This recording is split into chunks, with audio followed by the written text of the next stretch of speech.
With emotionally immature parents, a victim narrative often shows up. Parents position themselves as the one who has been wronged, overlooked, or abandoned, even in situations where the child is just simply exercising independence. Ordinary separation, moving out, setting limits, disagreements gets interpreted as rejection or mistreatment. This doesn't have to be dramatic, it can be subtle, pouting, sighing, framing themselves as hurt by normal autonomy, or retelling events so that they consistently appear taken advantage of or overburdened by the child. This framing keeps the emotional spotlight on the parent and can make the child feel responsible for repairing a distress that they didn't cause. For the adult child, the critical realization is that this response typically reflects a limited capacity for mutual relation with the parent. It indicates that the parent is emotionally underdeveloped. This is not evidence that independence is harmful. Some parents cannot tolerate differentiation. They experience it as loss rather than growth. When this is the case, attempts to reassure, prove, or explain to the parent why they shouldn't worry can end up reinforcing the victimhood by keeping the focus on the parent's distress.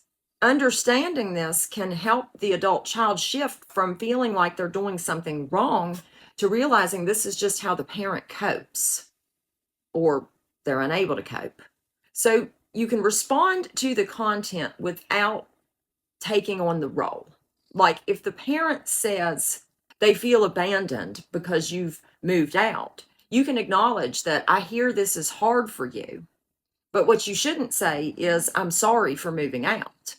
Avoid over justifying your choices. Clear, brief explanations tend to work best. And sometimes it might be best to share decisions after they've already taken place, and limit conversations that repeatedly cycle back to the same grievance. If the conversation becomes an endless loop of victimhood where things never get resolved, it's probably best just not to address it and accept and grow from whatever you can on your part. And then try to keep future interactions on a more neutral level. Over time, you can learn to hold two truths at once. You're not responsible for resolving your parents' feelings, but you can still care about them. Your level of engagement may need to change. Many adult children find that once they stop trying to disprove the victim framing, the dynamic tends to lose intensity, even if the parent continues to see themselves that way. It becomes obvious that healthy people that know your parent well don't see the parent as a victim of their own circumstances. The relationship can exist on whatever level is workable without requiring the adult child to surrender their independence in order to appease some delusional storyline that helps their toddler-like parent cope with the fact that the child grew up, the child that they really didn't act like they wanted when they were a child. It's more like a pet. Have a good day.